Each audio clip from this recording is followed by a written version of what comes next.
कश्यप और black and white में आपका बहुत बहुत स्वागत है। आज बीमार होने पर डॉक्टर की लिखी दवाई खा ली, सोते हैं कि ठीक हो जाएंगे, लेकिन ठीक कैसे होंगे जब क्वालिटी टेस्ट में ब्रांडेड कंपनीज की 157 दवाएं फेल हो गई। नकली दवाएं तो नुकसान कर ही रही हैं, असली के नाम पर भी धोखा बेचा जा रहा है। लेकिन आइए शुरुआत करते हैं ब्लैक एंड व्हाइट की एक ऐसी खबर से जिसकी चर्चा शायद ही कहीं हो रही है, और होगी भी कैसे। हमने इस देश में हर चीज पर मिलावट का दौर देखा है। दूध, पनीर, सब्जी, खाने, मिठाई की चीजें, जितनी भी चीजें, सब में मिलावट का दौर देखा।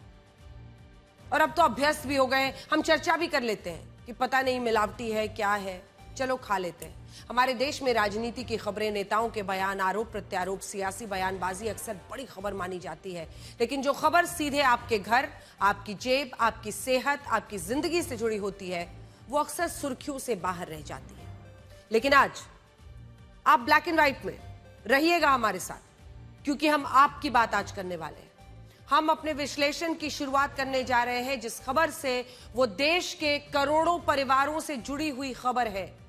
ये खबर उन ब्रांडेड दवाइयों के बारे में है जिन्हें लोग डॉक्टर की सलाह पर और पूरे भरोसे के साथ मेडिकल स्टोर से खरीदते हैं। ये सोचकर खरीदते हैं कि कम से कम दवा की गुणवत्ता पर तो कोई सवाल नहीं होगा, लेकिन अब उसी भरोसे पर सवाल खड़े हो गए। भारत सरकार की संस्था है central drugs standard control organisation, जिसने अपनी ताजा रिपोर्ट में खुलासा किया है कि मई महीने में 157 दवाइयां क्वालिटी टेस्ट यानी गुणवत्ता के मामले में फेल हो गई। क्वालिटी टेस्ट में फेल होने का मतलब सिर्फ इतना ही नहीं है कि ये दवाइयां तय मानकों पर खरी नहीं उतरती। कई मामलों में पाया गया कि इन दवाओं में मौजूद ड्रग सॉल्ट की मात्रा निर्धारित मानकों के अनुरूप नहीं है। इनमें सॉल्ट कॉम्बिनेशन भी सही नहीं था। कल्पना कीजिए, यानी लोग जिन दवाइयों को इलाज समझकर खा रहे थे, उन दवाइयों की गुणवत्ता ही सवालों के घेरे में थी। सबसे चिंता की बात तो यह है कि इस सूची में ऐसी दवाइयां भी शामिल हैं जो लगभग हर घर में इस्तेमाल होती हैं। और आज इन दवाइयों को मैं साथ भी लेकर आई हूं, और मैं चाहती हूं कि आप भी जरा एक बार देख लें कि कहीं ये दवाइयां जो मेरे साथ यहां पर मौजूद है, हम एक एक करके आपको दिखाएंगे, ये दवाइयां आपके घर में भी तो नहीं है। 3 दवाएं हम लेकर आए हैं जिसमें भारत सरकार की एजेंसी बता रही है कि इसमें जो सॉल्ट्स का इस्तेमाल हो रहा है, जो मानक है, जो मापदंड है क्वालिटी के, वो सही नहीं पाए गए हैं। और ये जानते हैं, ये जो 3 दवाएं मैं लाई हूं, आपको दिखाने वाली हूं, ये प्रिस्क्रिप्शन एंटीबायोटिक है। ये बैक्टीरियल इंफेक्शन के लिए फटाफट डॉक्टर्स दिखते हैं बहुत सारे लोगों को, और ऐसा मुमकिन है कि आपने भी ये दवा खाई हो। पहली बार जो दवा हम आपको दिखा रहे हैं ये है ऑगमेंटिन 625। ऑगमेंटिन 625 जो इस वक्त आप अपने स्क्रीन पर देख रहे हैं, मुझे ऐसा लगता है कि कई बार हो सकता है डॉक्टर ने आपको दी है, हो आपके बच्चे के लिए प्रिस्क्राइब की हो। तो ये है ऑगमेंटिन 625, पहली दवा। बैक्टीरियल इंफेक्शन के लिए डॉक्टर्स फौरन इसको प्रिस्क्राइब करते हैं। दूसरी दवा है, ये है मॉक्सक्लैव 625। दवा वही है जिसमें अगर आप देखेंगे जो सॉल्ट है तो इसमें एक्टिव इंग्रेडिएंट्स है अमोक्सिसिलिन और क्लैवुलानिक एसिड। ये देखिए अगली दवा जो हम आपको दिखा रहे हैं, ये दूसरी कंपनी की है। सॉल्ट वही है लेकिन कंपनी दूसरी है। और ये है क्लैविन 625। ये दवा भी आपको कई डॉक्टर्स ने हो सकता है कभी प्रिस्क्राइब की हो। तीनों में ही सॉल्ट एक है जिसमें अमोक्सिसिलिन एंड पोटेशियम क्लोवेट, इसमें सॉल्ट बताया जा रहा है, और ऐसे ही क्लैवुलानिक जो एसिड है वो सब में डाला जाता है। तो सॉल्ट वही है, कंपनियां 3 हैं, 3 अलग अलग दवाएं हैं, लेकिन भारत सरकार की रिपोर्ट बता रही है कि इनमें बड़ी बड़ी खामियां हैं, बड़ी बड़ी कमियां हैं। आपने कभी सोचा है कि पहले आप बुखार की एक गोली खाने से ठीक हो जाते थे, लेकिन अब 2-3 खुराक के बाद भी इन दवाइयों का कोई असर नहीं होता? और इसका कारण यही है कि ये दवाइयां असली होते हुए भी क्वालिटी के मामले में खराब होती हैं। इसमें पैरासिटामोल जैसी बुखार की दवा भी शामिल है जिसे लोग बिना डॉक्टर की सलाह के भी खरीद लेते हैं। इसके अलावा डाइक्लोफेनाक जैसी दर्द की दवा, मांसपेशियों के दर्द में इस्तेमाल होने वाला डाइक्लोफेनाक जेल इसी लिस्ट में शामिल है, और यह भारत सरकार की एजेंसी है जिसने यह बताया है। इसके बाद खांसी, जुकाम, एलर्जी में इस्तेमाल होने वाली दवाइयां भी जांच में फेल हो गई हैं। इनमें भी डेक्स्ट्रोमेथॉर्फिन सिरप जो है वो देश के लाखों घरों में खांसी के लिए इस्तेमाल होता है, वो भी सूची में शामिल है। और सांस से जुड़ी गंभीर बीमारियों के इलाज में इस्तेमाल होने वाले टाइट्रोपियम इनहेलर भी क्वालिटी टेस्ट में निर्धारित मानकों पर खरा नहीं उतरा। यानी सवाल सिर्फ एक गोली या एक सिरप का नहीं है, सवाल उस पूरे भरोसे का है जिस पर मरीज, उसका परिवार, अपना जीवन निर्भर करता है। उदाहरण के लिए इस जांच में पेट और एसिडिटी की दवाइयां फेल हो गई। रेबेप्राजोल, पैंटोप्राजोल, ओमेप्राजोल, एसोमेप्राजोल, ये तमाम दवाइयां जिन्हें देश में लाखों लोग रोजाना खाते हैं, उनके अलग अलग बैचेस के नमूनों पर सवाल उठाए जा रहे हैं। और ये सूची यहीं पर समाप्त नहीं होती। डायबिटीज जैसी गंभीर बीमारी के इलाज में इस्तेमाल होने वाली कई दवाइयों पर भी इसमें सवाल खड़े हुए हैं। और इनमें मेटफॉर्मिन और ग्लाइमपेराइड, ये तमाम दवाइयों को क्वालिटी टेस्ट में सही नहीं पाया गया। यानी जिन लोगों को रोजाना अपना ब्लड शुगर कंट्रोल रखने के लिए इन दवाओं पर निर्भर करना रहना पड़ता है, और आप भी जानते हैं शुगर बढ़ना कितना बड़ा रिस्क है, शुगर गिर जाना कितना बड़ा रिस्क है, सीधे जिंदगी पर आ सकती है, जानलेवा हो सकता है। ये सही दवाइयां नहीं खा पा रहे हैं लोग, और उनकी दवाइयों में भी मिलावट है। डायबिटीज के बाद ब्लड प्रेशर और दिल की बीमारियों में इस्तेमाल होने वाली दवाइयां भी इस जांच में फेल पाई गई हैं।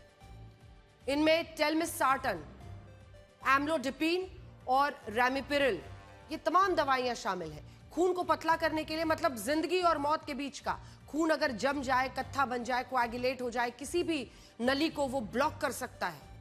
ऐसे लोगों को जिनमें खून गाढ़ा होने की ऐसी चांसेस रहते हैं, उनको खून पतला करने की दवाई लेनी होती है जिंदा रहने के लिए, किसी रिस्क से बचने के लिए। लेकिन सोचिए, इतनी मुश्किल परिस्थिति में, इतनी गंभीर बीमारी से जो लोग जूझ रहे हैं, और जो इस्तेमाल होने वाली जो एस्पिरिन 75 mg है, क्लोपिडोग्रेल है, वो भी इस सूची में शामिल है। और हम बार बार आपको बता रहे हैं, ये भारत सरकार की रिपोर्ट है, भारत सरकार की एजेंसी की रिपोर्ट है जिसने इन तमाम दवाइयों में कमियां पाई हैं। इतना ही नहीं, कोलेस्ट्रॉल कम करने के लिए इस्तेमाल की जाने वाली रेसिवास्टैटिन, ये भी टेस्ट में फेल हो गई। अब सोचिए, ये कोई अनजान या गली मोहल्ले में बिकने वाली दवाइयां तो है नहीं जो हम आपको यहां दिखा रहे हैं। ये वो दवाइयां हैं जिन्हें बड़ी बड़ी ब्रांडेड कंपनियां बनाती हैं।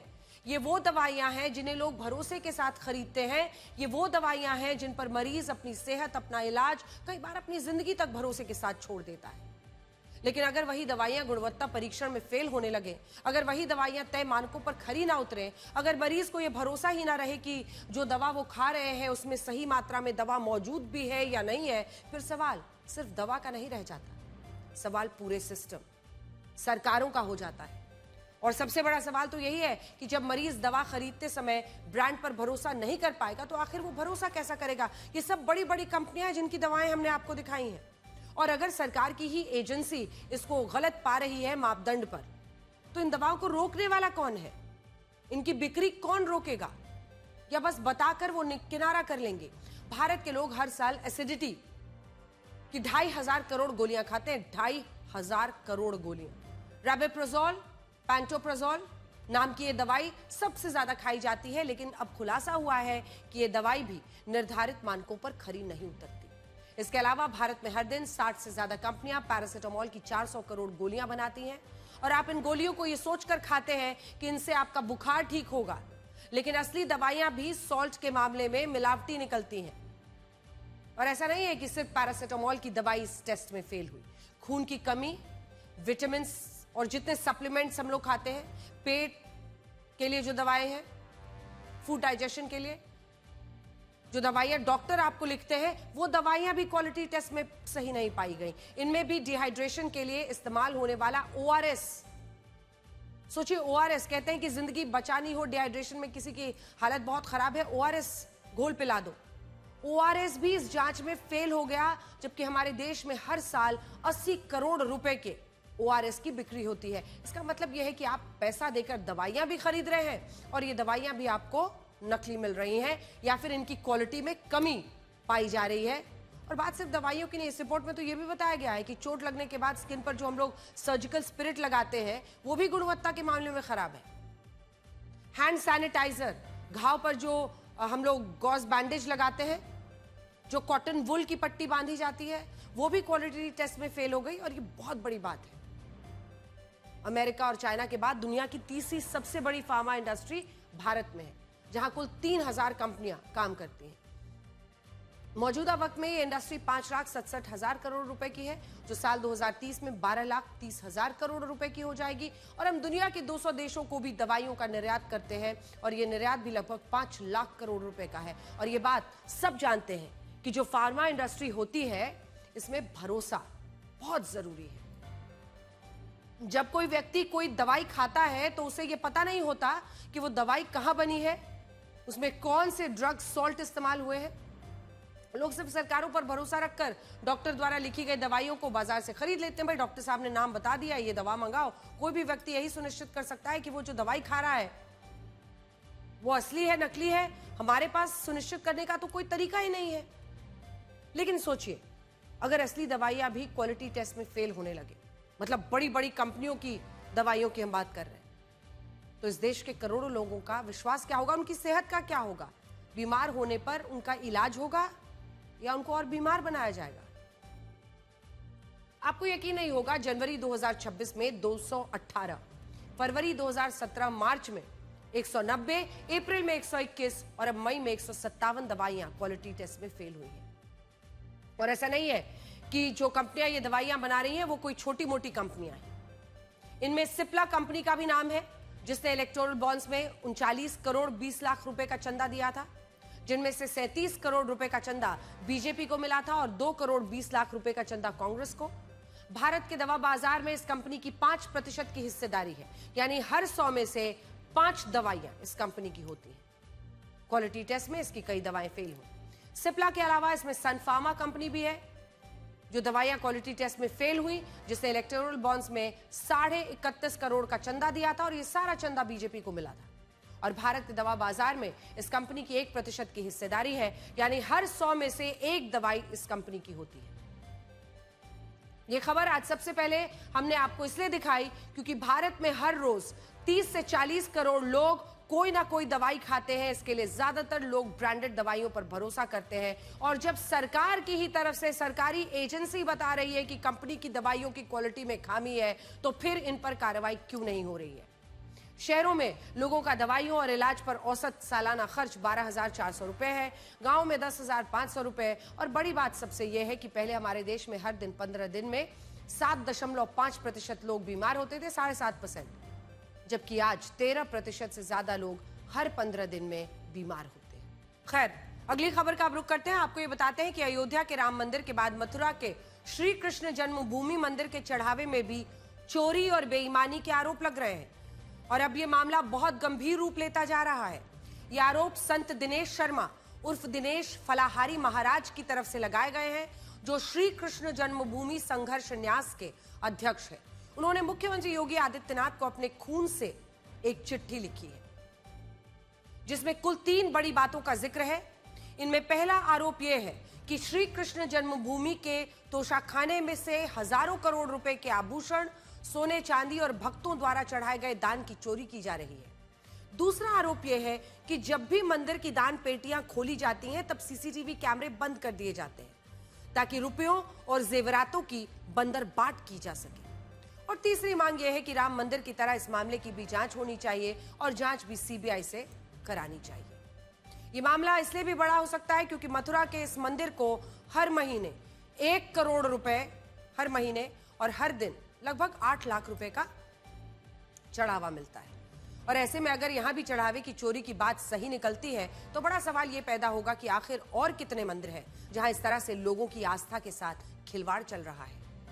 हालांकि इन आरोपों को लेकर श्री कृष्ण स्थान सेवा संस्थान के सचिव कपिल शर्मा ने भी मुख्यमंत्री योगी आदित्यनाथ को एक चिट्ठी लिखी है और इसमें चढ़ावे की चोरी के आरोपों को बेबुनियाद बताया गया है और शिकायत करने वाले लोगों की मंशा पर सवाल उठाए गए हैं।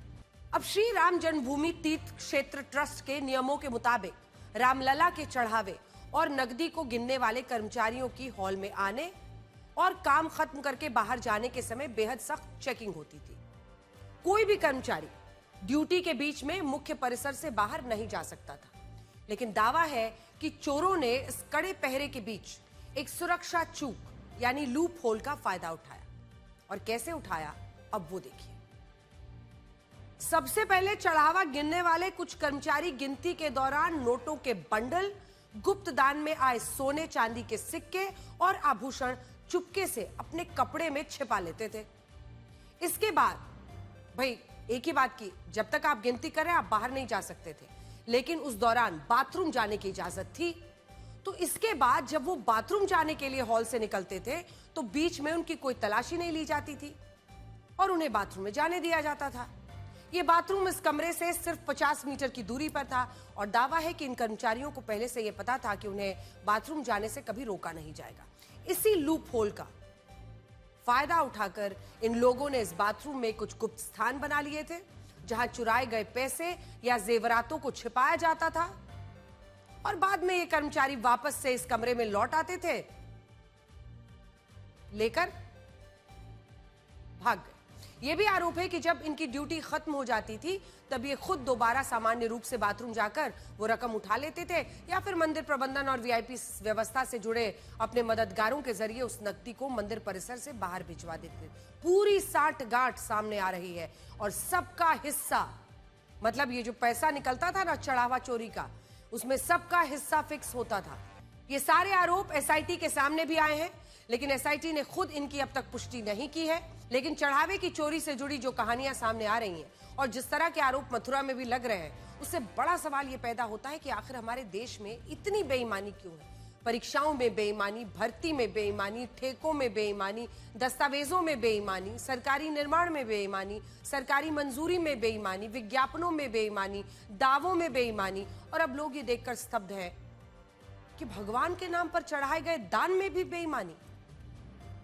और लखनऊ में जो अग्निकांड हुआ वो भी तो इसी बेईमानी का नतीजा है।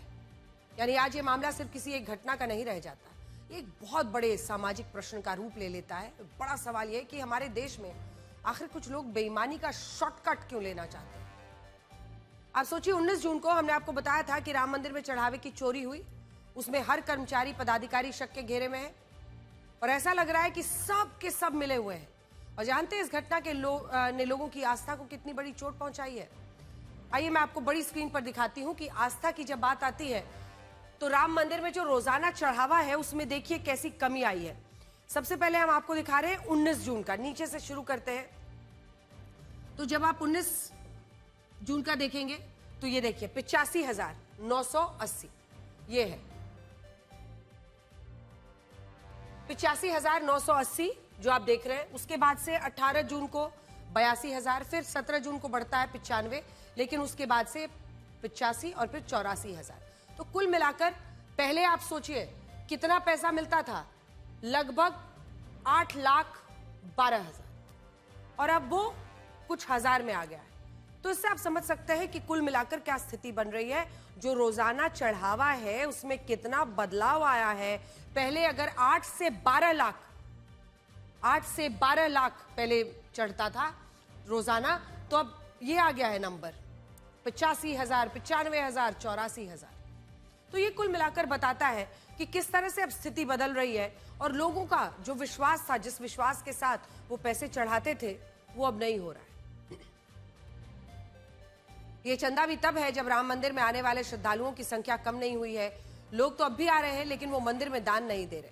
और यहाँ ये भी सोचिए कि इस मामले में भगवान का चढ़ावा चुराने वाले लोगों ने राम भक्तों के साथ कितना बड़ा विश्वासघात किया। सुनिए।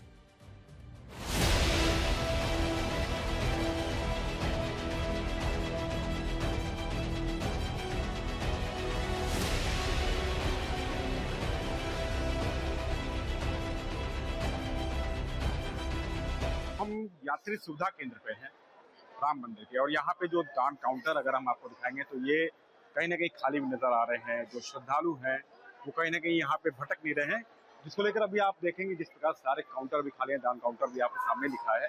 एसआईटी जांच कर रही है, उसकी जांच की एक प्रक्रिया है, लेकिन श्रद्धालुओं में किसी प्रकार का कोई जो है न श्रद्धा में कमी आया है न चढ़ोतरी में कमी आया है। जो भी श्रद्धा है, जो भाव है, वह समर्पण कर रहे हैं और समर्पण करते रहेंगे। दान काउंटर पे लोग यहाँ पे दान भी करते नजर आ रहे हैं। और कहाँ से आ रहे हैं? आप कहाँ से आए हैं?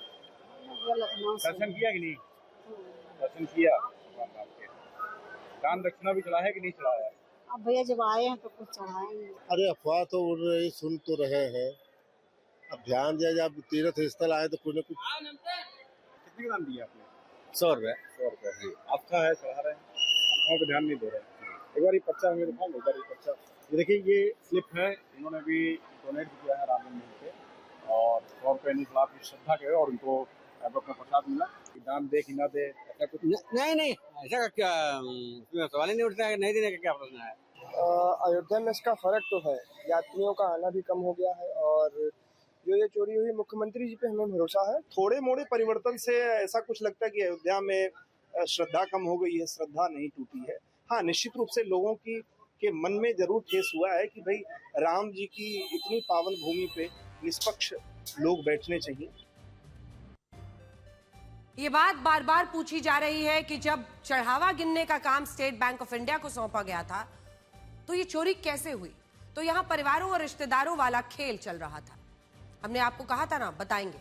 आप चढ़ावे की चोरी का भाई भतीजावाद मॉडल भी इसे कह सकते हैं। अब तक राजनीति, सियासत, नौकरियों की बंदरबाट, कारोबार में भाई भतीजावाद देखा गया, लेकिन पहली बार मंदिर के चढ़ावे की चोरी में भाई भतीजावाद का मॉडल आ रहा है, जिसे पूरे देश को देखना चाहिए।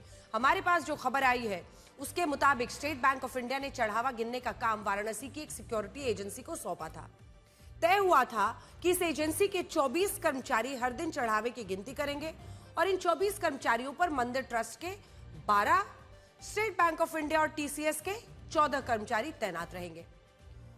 अब इसके बाद हुआ यह कि वाराणसी की जिस एजेंसी को बैंक की तरफ से ठेका मिला, उससे मंदिर ट्रस्ट के कुछ लोगों ने संपर्क किया। उन्हें यह कहा कि अगर वो चढ़ावे की गिनती के लिए उनके बताए लोगों को नौकरी दे देंगे तो वो फायदे में रहेंगे। यहीं से सांठगांठ की शुरुआत हुई। इसके बाद वाराणसी की इस एजेंसी ने अयोध्या में ऐसे लोगों को नौकरी पर रखा जो मंदिर ट्रस्ट से जुड़े कर्मचारियों के परिवार और रिश्तेदारी में परिचित थे। इससे चढ़ावे की गिनती में शामिल लोगों का एक गुट बन गया, ऐसा गुट जो एक दूसरे को जानता था। आरोप है कि ट्रस्ट से जुड़े लोगों के कहने पर ये कर्मचारी चढ़ावा छिपाकर बाथरूम में ले जाते थे। बाद में यही चढ़ावा ट्रस्ट के जुड़े लोग आसानी से बाहर ले जाते थे और उनकी चेकिंग नहीं होती थी। यानी दावा है कि सब के सब इस चोरी के लिए इकट्ठा होकर काम कर रहे थे। यही नहीं, सूत्रों के हवाले से हमारे पास यह खबर भी आई है कि एसआईटी को अपनी जांच में यह पता चला है कि सुरक्षा जांच में भारी चूक होती थी। ड्यूटी खत्म होने के बाद कर्मचारियों की तलाशी नहीं ली जाती थी और कौन क्या सामान लेकर अंदर आ रहा है, बाहर लेकर जा रहा है, इसकी प्रभावी निगरानी को भी छोड़ दिया जाता था। इसके अलावा सीसीटीवी कैमरों की निगरानी, ड्रेस कोड भी बेअसर होते थे। कर्मचारी सामान्य कपड़ों में ही नोट गिनने वाले कमरे में पहुंच जाते थे। निर्धारित ड्रेस कोड का पालन नहीं कराया जा रहा था, जबकि सभी को यूनिफॉर्म उपलब्ध कराई गई थी। फिर सीसीटीवी कैमरों की निगरानी की भी ठीक से समीक्षा नहीं होती थी। एसआईटी के मुताबिक कुछ कर्मचारी कैमरों के सामने खड़े होकर निगरानी को बाधित करते थे और चोरी की घटनाओं को पीछे अंजाम दिया जाता था। यह भी आरोप है कि मंदिर परिसर से दान पेटी, ट्रस्ट कार्यालय तक लाने, नोटों की गिनती और बैंक में जमा कराने की जो पूरी प्रक्रिया है, उसमें कई गंभीर खामियां थी। और देखिए ना, जिन लोगों को सीसीटीवी कैमरों की निगरानी करनी थी, सीसीटीवी फुटेज पर उनको नजर रखनी थी, अगर कुछ गड़बड़ी दिख रही है तो वो फौरन कार्रवाई करें, बताया जा रहा है कि वो भी मिले हुए थे, यानी उनकी भी मिली भगत थी। तो सोचिए किस तरह की सांठगांठ के साथ ये सब कुछ हो रहा था। यहां इन बातों को जानकर वो कथन सही लगता है कि इस दुनिया में वही इंसान ईमानदार है जिसे अब तक बेईमानी करने का मौका नहीं मिला। ये बात हम इसलिए भी कह रहे हैं क्योंकि दुनिया में शायद ही ऐसी कोई जगह होगी जिसे इंसानों ने अपनी बेईमानी का शिकार नहीं बनाया। राम मंदिर की तरह ईसाई धर्म के सबसे पवित्र धार्मिक स्थान वेटिकन सिटी में भी धार्मिक चढ़ावे और चंदे की चोरी का आरोप लग चुका है। मामला साल 2013 का है, जब वेटिकन सिटी और सचिवालय से जुड़े लोगों ने लंदन में एक रियल एस्टेट डील की थी और जब जांच हुई तो पता चला कि इसमें वेटिकन के पादरी और कर्मचारी शामिल हैं, जिन्होंने वेटिकन में चढ़ावे और चंदे के पैसे का गबन कर दिया। इस पैसे से लंदन में प्रॉपर्टी खरीदने की कोशिश की और यहां बात सिर्फ वेटिकन सिटी की नहीं है। हाल ही में जब एप्स्टीन फाइल्स के तहत नए दस्तावेज जारी हुए तो उनमें यह खुलासा हुआ कि जेफरी एप्स्टीन को 2017 में काबा की किस्वा के कुछ टुकड़े भेजे गए थे और इससे जुड़े एक ईमेल में बताया गया था कि इनमें एक इस्तेमाल की गई किस्वा का हिस्सा भी शामिल था। किस्वा वो पवित्र काला कपड़ा होता है जो इस्लाम धर्म के सबसे पवित्र स्थल काबा को चारों ओर से ढकता है। जब ये जानकारी सामने आई तो सोशल मीडिया पर काफी विवाद हुआ। ये पूछा गया कि इस्लाम के सबसे पवित्र स्थल से जुड़ा पवित्र किस्वा एप्स्टीन जैसे व्यक्ति तक कैसे पहुंचा, और क्या वहां भी मक्का से जुड़ी पवित्र चीजें गायब हैं। हालांकि इन आरोपों को खारिज किया गया, लेकिन सवाल यही उठा कि फिर एप्स्टीन फाइल्स में इसका जिक्र, तस्वीरें कैसे आई और क्या जानबूझकर ऐसा प्रोपेगेंडा चलाया गया। और अब राम मंदिर को लेकर यह कहा जा रहा है कि वहां चढ़ावे के पैसों और जेवरातों को चुरा लिया गया, जिसकी जांच अभी चल रही है। आज इस मामले को लेकर हम आपसे एक और बात कहना चाहते हैं। जब से राम मंदिर के चढ़ावे में चोरी के आरोप लगे हैं, तब से इस खबर का खूब राजनीतिक विश्लेषण भी और इस्तेमाल ज्यादा हो रहा है। कोई कह रहा है कि इससे अखिलेश यादव, उनकी समाजवादी पार्टी को 2027 के विधानसभा चुनाव में फायदा हो सकता है। कोई कह रहा है इस घटना से बीजेपी के हिंदुत्व के को डेंट लगता है। कोई कह रहा है इससे हिंदू वोटर्स, राम भक्त वोटर्स बीजेपी से छिटक जाएंगे। ये सारी बातें अपनी जगह हैं, लेकिन हम ये कहना चाहते हैं कि इस मामले को सिर्फ राजनीति तक बांधना कितना उचित है। सच तो यह है कि यह मामला किसी भी राजनीति और चुनाव से कहीं ज्यादा गंभीर है। यह मामला किसी पार्टी को फायदा नुकसान का नहीं, यह मामला लोगों की आस्था का है, उनकी श्रद्धा का है। जो हर तरह की महिलाएं वहां पर आती हैं और स्वतः ही अपने गले की सोने की चेन निकालकर प्रभु राम के लिए दान कर देती हैं।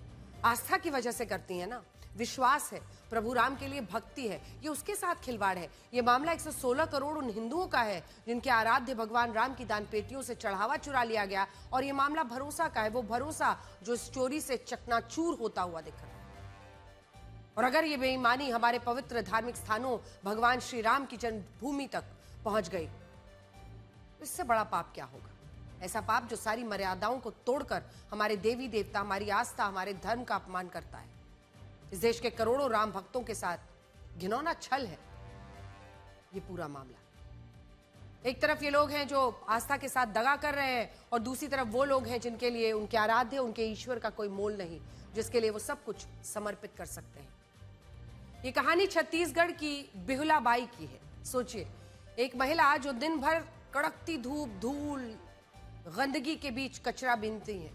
दिन भर की कमर तोड़ मेहनत के बाद उसकी हथेली पर क्या आता है? सिर्फ 40 से 50 रुपए। लेकिन जब बात प्रभु श्री राम के भव्य मंदिर निर्माण की आई, तो इस महिला ने अपने भूखे पेट की चिंता नहीं की। इस महिला ने अपनी सोने से, अपने सीने से लगाकर रखे वो चंद सिक्के, जो उनकी पूरी जिंदगी की जमा पूंजी थी, वो रामलला के चरणों में सौंप दी। ये वो देश है जहां आस्था पैसों से नहीं, आंसुओं भावों से तौली जाती है। राम भक्ति में लीन इन भक्तों ने मंदिर के लिए अपना सारा धन अटूट भरोसे के साथ समर्पित कर दिया था। सदियों बाद उनके आराध्य अपने घर लौट रहे हैं, और उसके साथ खिलवाड़। एक तरफ भगवान राम में आस्था रखने वाले भक्त हैं, दूसरी तरफ भाई भतीजावाद मॉडल था चढ़ावा चोरी का, जिसने चंद रुपयों के लालच में देश के करोड़ों राम भक्तों का पवित्र भरोसा पल भर में तोड़ दिया। आंध्र प्रदेश की इस 80 साल की बुजुर्ग मां को अब देखिए। उनके पास सिर्फ 20 रुपए थे। वहां मौजूद वॉलंटियर्स ने उनसे गुजारिश की कि मां, आप सिर्फ 10 रुपए दे दीजिए दान में, बाकी का 10 रुपए आप रखिए, आपको अभी जरूरत पड़ेगी। लेकिन वो मां अड़ गई। रोते रोते कहा कि मैं 20 रुपए ही दूंगी, 10 रुपए अपने नाम से, 10 रुपए अपने उस बेटे के नाम से जो अब इस दुनिया में नहीं है। सोचिए, उस मां ने अपने दिवंगत बेटे की स्मृति को प्रभु श्री राम के चरणों से जोड़ दिया। नासिक के एक छोटे से गांव की सुंदर बाई, जिन्होंने अपनी तंगहाली के बावजूद 1 लाख रुपए सौंप दिए। तेलंगाना की वो पेंशन भोगी दादी, जिनसे पूछा गया कि इतनी कम पेंशन में से 500 रुपए दान दे दोगी तो गुजारा कैसे होगा, मुस्कुराकर कहा, मेरे राम मेरे साथ है, मुझे कोई फिक्र नहीं। विजयनगरम की वो दिहाड़ी मजदूरी करने वाली महिला, जिसने अपने पति और बेटे को खोने के बाद भी मेहनत की गाड़ी कमाई से 1 लाख रुपए जोड़े। और विदिशा की मुन्नी बाई, जो बेर बेचकर गुजारा करती हैं, और उन्होंने अपनी टोकरी से निकले 100 रुपए का जो पैसा है वो रामलला के चरणों में दान कर दिया। एक तरफ आस्था का ये समंदर था जहां लोग अपनी अपनी आत्मा भी दान कर रहे थे, और दूसरी तरफ वो लोग जो चढ़ावे की इस पवित्र नदी में भी अपनी तिजोरियां भरने का रास्ता ढूंढ रहे थे। इतिहास गवाह रहेगा, रामलला के मंदिर की एक एक ईंट इन गरीबों के आंसुओं और त्याग से सींची गई है। ये मंदिर किसी ट्रस्ट, किसी सरकार के पैसे से नहीं बनी है, ये आम हिंदुओं के पैसे से बनी है, ये भक्तों के पैसे से बनी है, जिन्होंने स्वतः दान किया। जिन्होंने भी इस पवित्र चढ़ावे के साथ छल किया है, उन्होंने किसी इंसान को नहीं बल्कि उस कचरा बिनने वाली मां की आस्था को धोखा दिया है। और ऐसे ही अनेकों विश्वास और आस्था रखने वाले भक्तों को। अब आइए आपको यह बताते हैं कि अगर पासपोर्ट भी आपकी नागरिकता का प्रमाण नहीं है तो आपकी भारतीय नागरिकता आखिर साबित कैसे होगी, और ये कैसे पता चलेगा कि आप इसी देश के नागरिक हैं। 24 जून को भारतीय पासपोर्ट दिवस के मौके पर विदेश मंत्रालय ने यह बताया कि पासपोर्ट एक ट्रैवल डॉक्यूमेंट है, यानी यात्रा का एक दस्तावेज है जिसे किसी भी रूप में नागरिकता का प्रमाण नहीं माना जा सकता। विदेश मंत्रालय का यह बयान सुनकर कई लोग हैरान हुए।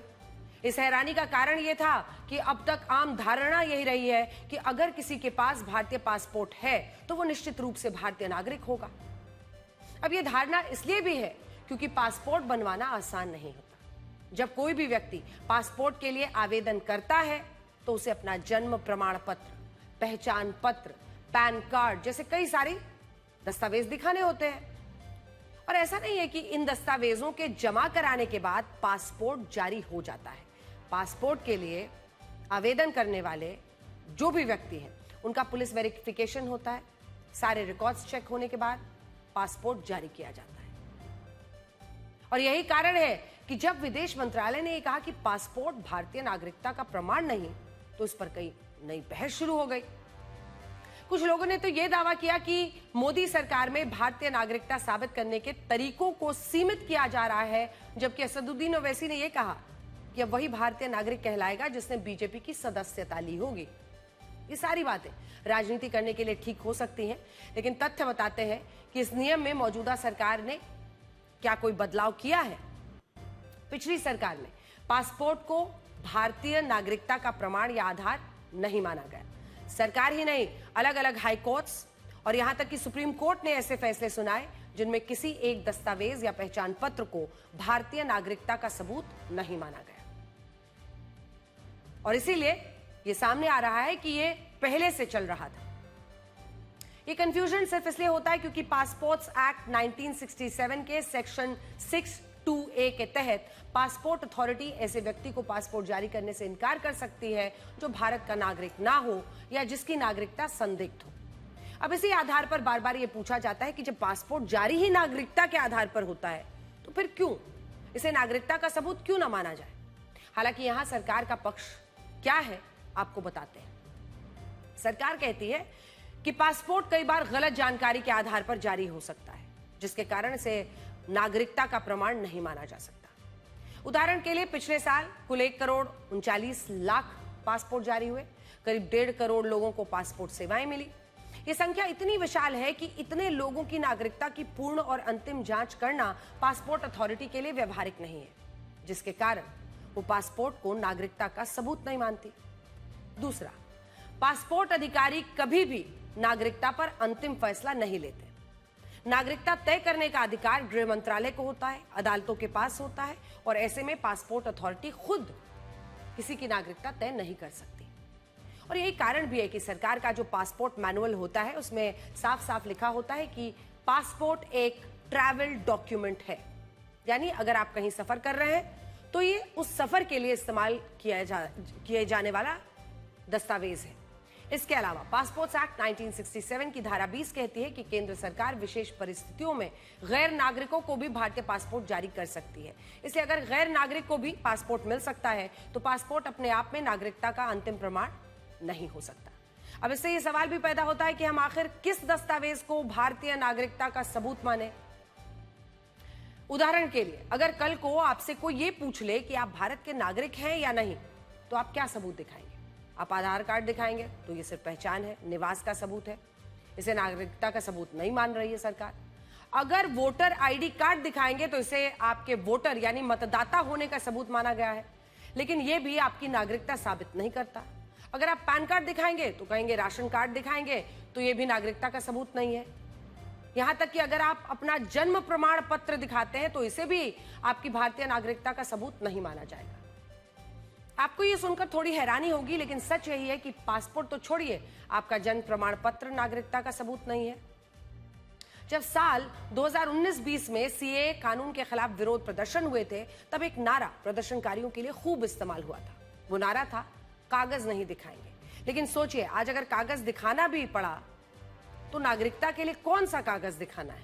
क्योंकि कोई एक कागज हमारे देश में ऐसा है ही नहीं जो हमारी नागरिकता को साबित कर दे। आप ये देखिए कि इस देश में भारतीय नागरिक माना किसे गया है और कानून इस पर क्या कहता है। 26 जनवरी 1950 को जब भारत का संविधान लागू हुआ, तब आर्टिकल 5, 6, 7 भारतीय नागरिकता का उल्लेख करते थे। इनके तहत अगर किसी व्यक्ति का जन्म भारत में हुआ या फिर माता पिता में से कोई भारत में जन्मा हो या 5 साल से भारत में रह रहा हो तो उसे भारत का नागरिक मान लिया जाता था। इसके बाद सिटीजनशिप एक्ट 1955 आया और साल 1987 तक 1987 तक नागरिकता के मामले में यही व्यवस्था जारी रही। इसका सरल मतलब यह था कि आपके माता पिता कौन है, विदेशी हैं या नहीं, यह नागरिकता के लिए मायने नहीं रखता था। अगर आपका जन्म भारत में हुआ है तो फिर जन्म के आधार पर लोगों को भारत की नागरिकता मिल जाती थी और इसे जज सोली का कानूनी सिद्धांत कहते थे। अब यह व्यवस्था आपके दादा दादी या नानी के जमाने की थी, लेकिन साल 1986 में इसमें दूसरा बड़ा संशोधन हुआ, बदलाव हुआ। इसमें यह तय हुआ कि नागरिकता के लिए सिर्फ भारत में जन्म लेना काफी नहीं होगा, इसके लिए यह भी जरूरी होगा कि आपके माता पिता में से कोई एक भारतीय नागरिक हो। यह संशोधन इसलिए हुआ क्योंकि बांग्लादेश से अवैध प्रवासी बड़ी संख्या में भारत आते थे और कई बार ऐसा होता था कि अवैध प्रवासी यहां जिस बच्चे को जन्म देते थे वो भारत का नागरिक बन जाता था। यही देखते हुए सरकार ने तय किया कि माता पिता में से किसी एक का इस देश में जन्म लेना जरूरी है। अब यह व्यवस्था साल 2004 तक चली, लेकिन दिसंबर 2004 में इसमें एक और संशोधन हुआ और यह आज तक जारी है। इसके तहत कोई भी व्यक्ति भारतीय नागरिकता तभी उसकी मानी जाएगी जब ना सिर्फ उसका नाम जन्म भारत में हुआ हो, बल्कि उसके माता पिता दोनों भारत के नागरिक हो या एक भारतीय नागरिक हो और दूसरा अवैध प्रवासी ना हो। अब देखिए, यानी अगर आप नागरिकता साबित करने के लिए अपना जन्म प्रमाण पत्र दिखाएंगे तो इसे पर्याप्त नहीं माना जाएगा। आपको यह दिखाना होगा कि आपके माता पिता भी इसी देश के नागरिक हैं और आपके माता पिता में से कोई एक अवैध प्रवासी होता है तो आपको नागरिक नहीं माना जाएगा। इस सिद्धांत को जस सैंग्विनिस भी कहा जाता है, जिसमें बच्चों की नागरिकता उनके माता पिता की नागरिकता से तय की जाती है। वैसे यहाँ पासपोर्ट को लेकर जो इस वक्त चर्चा चल रही है, सच यह है कि साल 2023 तक हमारे देश में 9 करोड़ 26 लाख लोगों के पास ही पासपोर्ट था। यानी देश की सिर्फ 6.61 लगभग 6.5% आबादी के पास ही पासपोर्ट है। 93% आबादी के पास आज भी पासपोर्ट नहीं है। इनमें भी पासपोर्ट वाले केवल 35% लोग ऐसे हैं जिन्होंने उसका इस्तेमाल किया, जो विदेश यात्राओं पर गए। 9 करोड़ 26 लाख लोगों में से करीब 6 करोड़ लोग ऐसे हैं जो आज तक विदेश यात्रा पर नहीं गए और उन्होंने सिर्फ पासपोर्ट बनाकर अपने घर पर रखा है।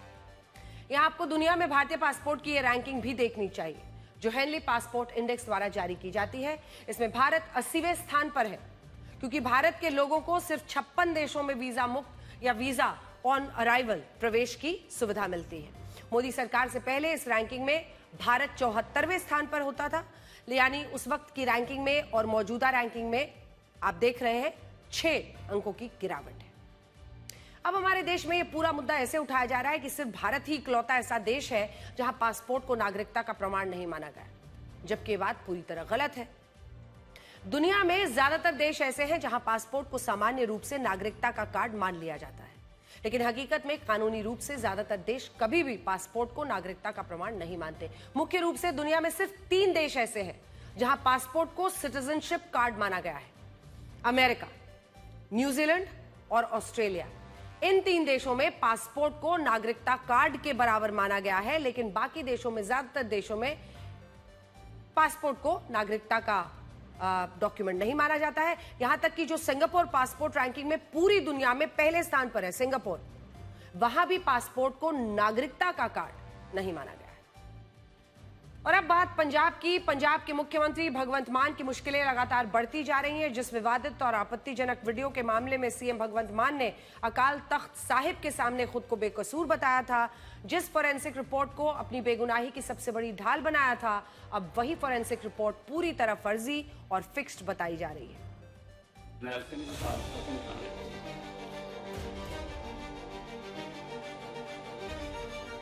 हरियाणा पुलिस के खुलासों ने न सिर्फ भगवंत मान की राजनीतिक साख बल्कि पंजाब पुलिस के आला अफसरों को भी सीधे सीधे सवालों के घेरे में खड़ा कर दिया है।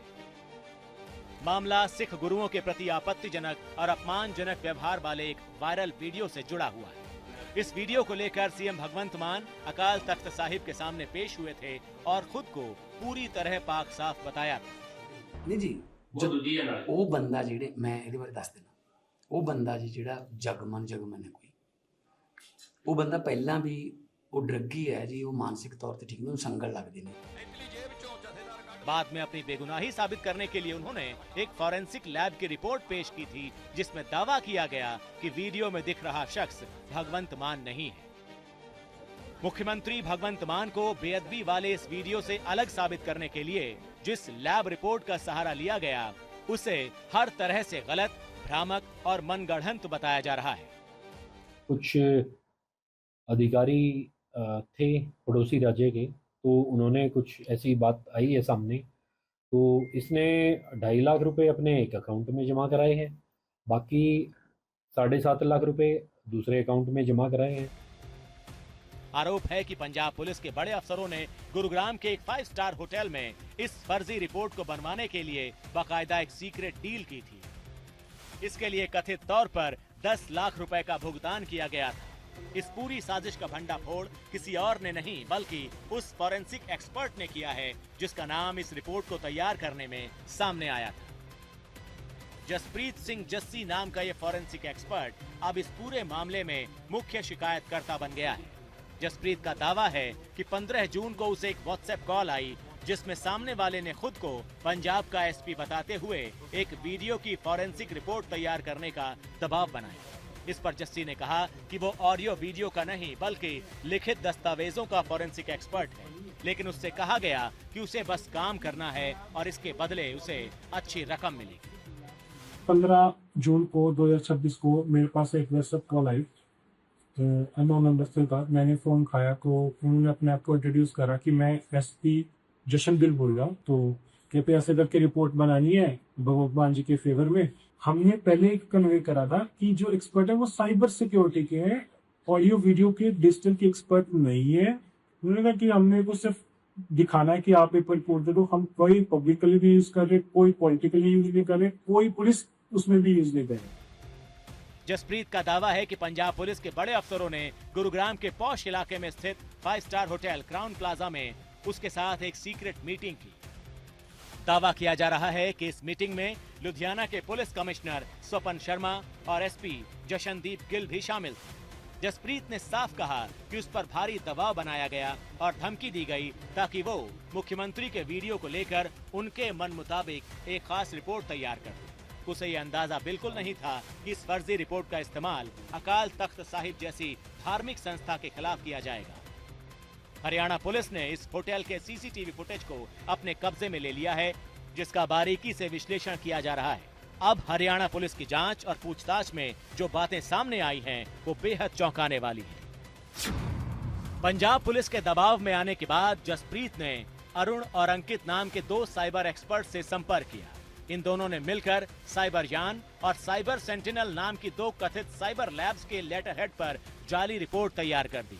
दिल्ली और चीन के पते पर दिखाई गई ये लैब्स पूरी तरह अवैध थी, जिनके पास ना तो कोई लाइसेंस था और ना ही ये सरकार द्वारा मान्यता प्राप्त थी। फिलहाल हरियाणा पुलिस ने अंकित और अरुण को गिरफ्तार कर लिया है और कोर्ट ने उन्हें 8 दिन के पुलिस रिमांड पर भेज दिया है। अरुण नाम के व्यक्ति ने साइबर यान के नाम से फेक रिपोर्ट बना के दी और अंकित नाम के व्यक्ति ने साइबर सेंटिनल नाम से रिपोर्ट जो कि फेक थी वो बना के दी, जो कि इसमें अंकित और अरुण को हमने 8 दिन के पुलिस रिमांड पे लिया है।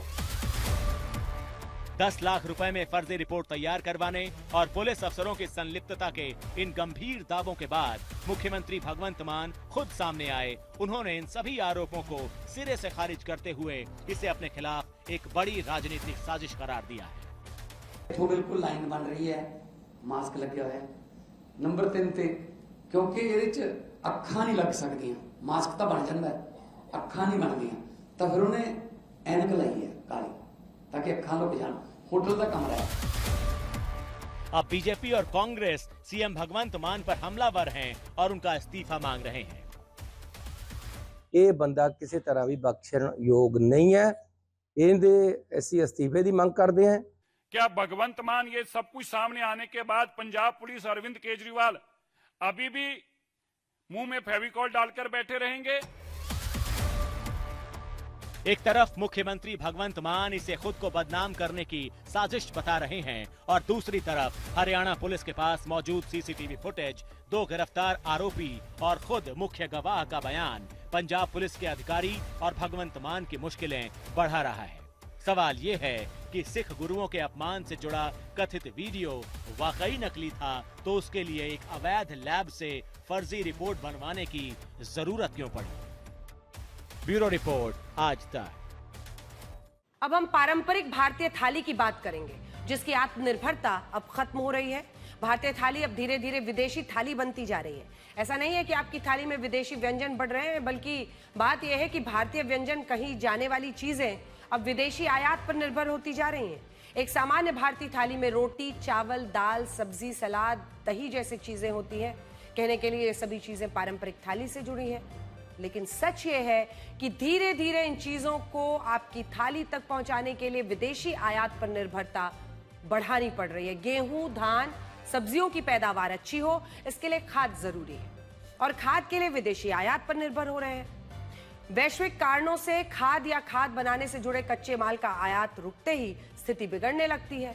आपकी थाली में जो दाल है वो बनी रहे, इसके लिए उसका भी विदेशी आयात बढ़ता जा रहा है। यानी हम दालों के लिए दुनिया के अन्य देशों पर निर्भर हो रहे हैं। निर्भरता बढ़ रही है। हमारा उत्पादन हमारी जरूरत को पूरा नहीं कर पा रहा। सब्जियां जिस तेल में पक रही हैं वो भी ज्यादातर विदेशों से आ रही हैं। देश में इस्तेमाल होने वाले खाद्य तेल का 56% हिस्सा विदेशों से आयात कर रहे हैं। भारत दुनिया का सबसे बड़ा दाल उत्पादक देश है, लेकिन सबसे बड़े उपभोक्ता भी हम ही हैं और हमारी जरूरत इतनी ज्यादा है कि हमें दाल आयात करनी पड़ती है। अब हम आपको साल 2020-21 से 2024-25 के बीच दालों की मांग, उसका उत्पादन और आयात पर बढ़ रही हमारी निर्भरता का एक ग्राफ दिखाते हैं। 2020-21 में दालों की घरेलू मांग 277 लाख टन थी और उस वक्त हमारा उत्पादन 254 लाख टन था। घरेलू जरूरत पूरा करने के लिए करीब 25 लाख टन दाल आयात की गई थी और इसके अगले 5 वर्षों में यानी 2024-25 तक दालों का आयात 73 लाख टन तक पहुंच गया। आयात बढ़ने का सीधा अर्थ है कि हमें अपने विदेशी मुद्रा भंडार पर बोझ भी बढ़ाना पड़ा। दालों के आयात पर साल 2020-21 में भारत ने 11,937 करोड़ रुपए खर्च किए थे, जो अगले 5 वर्षों में करीब 4 गुना बढ़कर 46,428 करोड़ रुपए तक पहुंच गया। चना, अरहर, मूंग, उड़द, मसूर और अन्य दालों के हिसाब से हमारी निर्भरता अलग अलग देशों पर हो गई है, जिनमें Russia, Canada, America, Tanzania, Mozambique, Australia और म्यांमार शामिल हैं। यानी दाल की जरूरत को पूरा करने के लिए हम मजबूरन दूसरे देशों पर निर्भर हैं, बावजूद इसके कि हम दुनिया के सबसे बड़े दाल उत्पादक देश हैं। तो आज के लिए ब्लैक एंड व्हाइट में इतना ही। अब आपसे हमारी अगली मुलाकात होगी कल रात 9 बजे। तब तक आप खुश रहिए, सुरक्षित रहिए, स्वस्थ रहिए।